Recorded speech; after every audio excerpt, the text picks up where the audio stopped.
This is a dramatized monologue for storytelling, built from public reporting and official findings. It is not a claim of new facts. So yeah, you want me to talk about my death? You want me to talk about the sentence that never stops echoing in people's mouths, because it scratches at something deeper than me. It cannot be only suicide. And I understand why that sentence survives. I understand why people repeat it like a prayer, like an accusation, like a warning. Because my case was never only about one man in one cell. It was about proximity. It was about power. It was about how a system behaves when the defendant is connected, when the story threatens reputations, when everyone with something to lose suddenly becomes an expert in distraction. Listen, do not mistake me. This is not redemption. This is not sympathy. I know what I was. I know what the charges were. I know what the public believed. I carried inside my head like a black book written in memory. Names, dates, rooms, parties, favors, introductions, the soft handshake deals that never show up on paper, the little human moments that become leverage later. So when I died before trial, people did not just hear a suicide. They heard a door slamming shut. And the public does not accept slammed doors anymore. Not after decades of official narratives that later cracked. Not after watching powerful men escape consequences by turning the news into fog. Not after learning again and again that institutions protect themselves first. So what made the public believe it cannot be only suicide? It was not one thing. It was the pattern. Start with the place. Metropolitan Correctional Center in New York. Special housing unit. A cage inside a cage. The word special is supposed to mean controlled. Locked. Observed. Counted. Measured. The public assumes there are rules in a place like that. Rules so strict that the building itself becomes a witness. And then the Inspector General report later laid out what happened in a way that felt almost impossible to believe.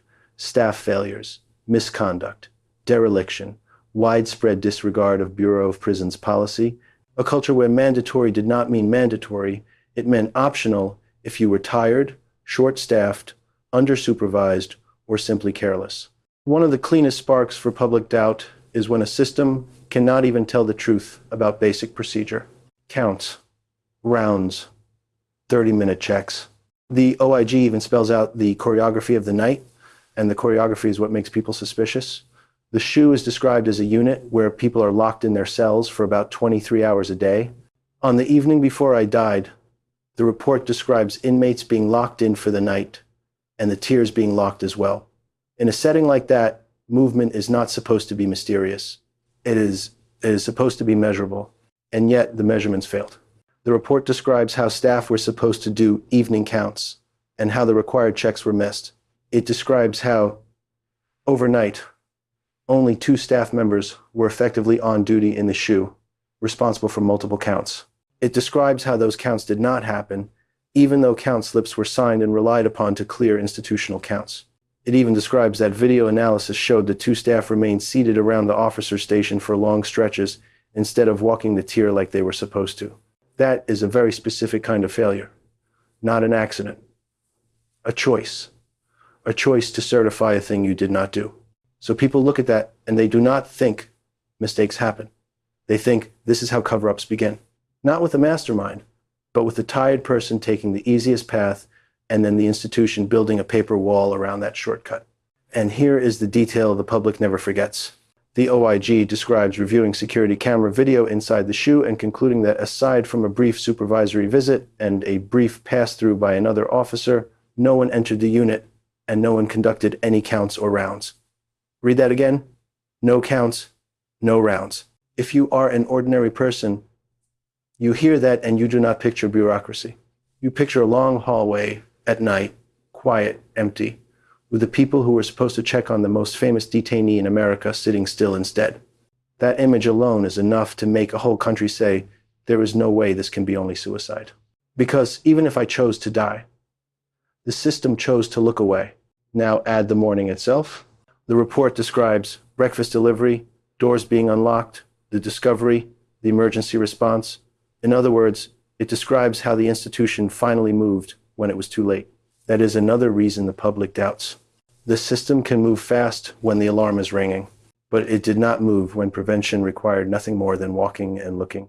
The OIG described how staff were required to conduct specific counts and how those counts did not happen. It described count slips that were completed and signed anyway. It described staff admitting they falsified the paperwork. It described how video review, witness statements, and records showed the counts and rounds were not performed, even though the official form said they were. Think about what that does to trust. If the logs are fake, the public assumes the story is fake. If the system will sign a lie, then the system becomes a liar. And once the public decides the system is lying, every missing detail becomes a motive. Now look at the time window. The OIG press release described me being unmonitored and alone in my cell for hours overnight with an excessive amount of bed linens from about 10:40 p.m. until I was discovered hanged around 6:30 a.m. That overnight stretch matters because it is the part of the story where the public most expects certainty. That is when the institution is supposed to be the most mechanical, the most procedural, the most boring. Instead, it was the opposite. A high-profile detainee in the most sensitive unit, left alone for hours, with the material that would later become the headline, a bedsheet, a piece of fabric that, in a normal story, would be an ordinary object. In this story, it became a symbol, because people do not separate objects from context. They hear bed linens and they hear, how does that happen in a special unit? They hear unmonitored and they hear, how can the most watched man in America not be watched? And then there is the cellmate problem. After the earlier incident in July, I was placed on suicide watch. The OIG described that psychology staff determined I needed to be housed with an appropriate cellmate. And then on the night before my death, my cellmate was transferred out. Staff knew I was alone. Staff did not take steps to ensure I had a replacement. That detail hits the public like a hammer because the simplest protection, even in a broken facility, is another human being in the room, another set of eyes, another presence, not a camera, not a form, a breathing witness. So when people hear that the witness was removed and not replaced, the mind does what minds do. It draws a straight line. Now add the cameras. Modern America does not trust statements. It trusts recordings. People will forgive a guard falling asleep if there is video that shows nobody entered. They will forgive a missed round if there is a timeline that proves the boundaries of reality. But when cameras malfunction, when footage is missing, when systems do not capture what they are supposed to capture, people do not hear technical issue. They hear a hole. Word is reported that 2 cameras near the area malfunctioned and were sent to an FBI lab for examination, and ABC News reported that security footage tied to the earlier July incident was lost, according to prosecutors. The public does not read those sentences like bureaucrats. The public reads them like storytellers. 2 cameras malfunctioned. Footage was lost. And the most infamous prisoner died in that darkness. Now you see the shape of it. People do not need to believe a conspiracy to feel that something is wrong. They only need to feel that the record is incomplete. Now add the official conclusion. The New York City medical examiner ruled the death a suicide by hanging. The OIG described that the FBI determined there was no criminality pertaining to how I died. Those are official findings, and they matter. They are the closest thing to a formal answer, but official does not mean trusted. Not anymore. Because official answers are not heard in a vacuum. They are heard inside a culture that has been taught to suspect cover-ups, inside a country that has watched institutions protect themselves from scandal, inside a media environment where half the business model is outrage and the other half is doubt. So when the public hears suicide, it does not hear closure. It hears, the system says, and then it asks whether the system earned the right to be believed. Now add the forensic argument. Because my death did not remain a correction story. It became a forensic debate in public, where people with credentials said different things, and where the public tried to translate bone fractures into certainty. Some expert commentary questioned whether certain injuries were more consistent with homicide. The medical examiner stood by suicide. Other medical voices pointed out that fractures can occur in hangings and that age can affect how bones break. In other words, even medicine did not feel simple enough to stop the rumor machine. And when medicine does not feel simple, people become suspicious. Now, add the motive environment. I died before trial. That ended the federal case against me. It did not end investigation into other people, but it ended the clearest legal pathway to testimony under oath. People wanted a courtroom because a courtroom is where lies become risky. A courtroom forces timelines to exist. A courtroom turns gossip into evidence or into nothing. My death removed that theater of accountability. So people ask the oldest question on earth: who benefits? And then politics poured gasoline on it, especially Donald Trump. Because you cannot talk about why the public says it cannot be only suicide without talking about what Trump did with the story, not what he proved, not what he was convicted of, what he did with the narrative, with the tone, with the public's trust. On the day my death was announced, President Trump retweeted a baseless conspiracy post tying my death to the Clintons. A sitting president took a death in federal custody and used it as a weapon against political enemies. That is not a neutral act. It tells the public that the event is a tool, not a tragedy. And when the president models conspiracy thinking, millions of people learn that suspicion is the correct response. Then there is Trump's long documented social proximity to me. Reuters cited the 2002 quote from a New York Magazine profile, where Trump said he had known me for 15 years, called me a terrific guy, said I was fun to be with, and added that I liked beautiful women, many of them on the younger side. That quote has lived on because it sounds like a wink, and winks are poison when the subject is abuse. Maybe he meant it as swagger. Maybe he meant it as a joke. Maybe he meant it as nothing. But the public cannot read it as nothing anymore. It reads like comfort with the man who was not safe. And that matters. Because when people feel the powerful were comfortable, they believe the powerful will protect themselves. Then there is the Maxwell moment. When Ghislaine Maxwell was arrested, Trump said he wished her well. In the Axios interview transcript, he talked about how her friend or boyfriend was either killed or committed suicide in jail, and then repeated that he wished her well. He spoke about the death as if it were still a mystery to trade in, not a tragedy to treat with seriousness. And the public heard it. They heard him slide between killed and committed suicide like he was narrating gossip. They heard him wrap it in good luck. They heard him, once again, avoid the moral weight of the moment. In other words, they heard a man who did not want clarity. They heard a man who wanted control. Now, let me widen the lens, because this is where the belief hardens.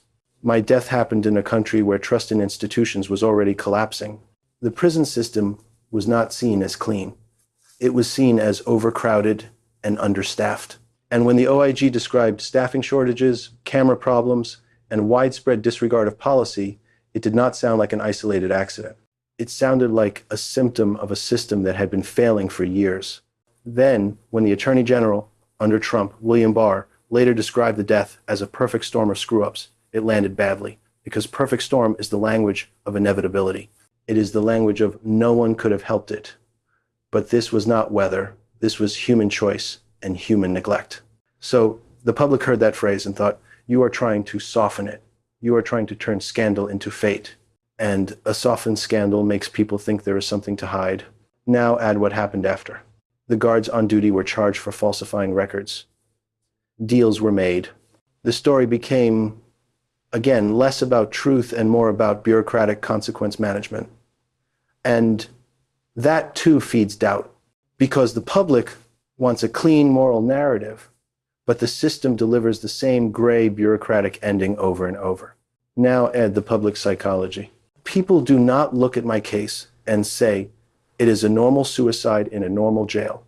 They look at my case and see a man connected to wealth, to social networks, to powerful names, and they think of leverage. They think of blackmail. They think of secrets that do not want daylight. So even if the official finding is suicide, the emotional logic screams that the timing was too perfect. The human brain is not built to accept coincidence when the stakes are this high. Now add the modern information ecosystem. In the age of social media, uncertainty does not sit still. It metastasizes. It turns into what-if videos, into thread storms, into viral posts that reward suspicion more than precision. People do not become famous for saying the OIG found no evidence of criminality. People become famous for saying they killed him, because that sentence is simple and it feels like justice. And here is the harsh truth. The system made that sentence easy to sell. Because the system could not produce a clean, boring, complete record, because the system admitted misconduct, because the system admitted falsified paperwork, because the system had camera problems, because the system left me alone, because the system failed to assign a cellmate. If you want to know what makes a conspiracy thrive, It is not imagination. It is negligence. Now, I am going to say something that will sound like I am trying to manipulate you, but I am not trying to convince you of homicide. I am trying to explain why it cannot be only suicide became culturally inevitable. It became inevitable because my story sat at the intersection of two realities. Reality one, the official findings say suicide, and the Inspector General said there was no evidence contradicting the FBI determination of no criminality related to how I died. Reality two, the Inspector General also described a chain of institutional failures so severe that it reads, to ordinary people, like a script. And when reality feels like a script, the public assumes there is a writer. Now, if you want a single sentence, this is it. People believe it cannot be only suicide because the institution that was supposed to produce certainty produced doubt. And now let me bring Trump back into the center of that. Trump did not calm doubt. He performed doubt. He boosted conspiracy with a retweet. He treated my death like a political projectile. He wished Maxwell well in public. He had a documented social history with me and a quote that still makes people flinch. And in 2025, according to a Reuters and Ipsos poll, many Americans still believe the government is concealing information about my death and about the people connected to the trafficking network. That kind of belief does not persist by accident. It persists because leaders and institutions kept feeding it instead of starving it with transparency. So yes, the public says it cannot be only suicide because they saw the failures, because they saw the gaps, because they watched the most powerful man in the country treat the story like a weapon, not a wound, and because they never got the one thing they truly wanted: a trial, a record, a public accounting with witnesses, documents, and consequences.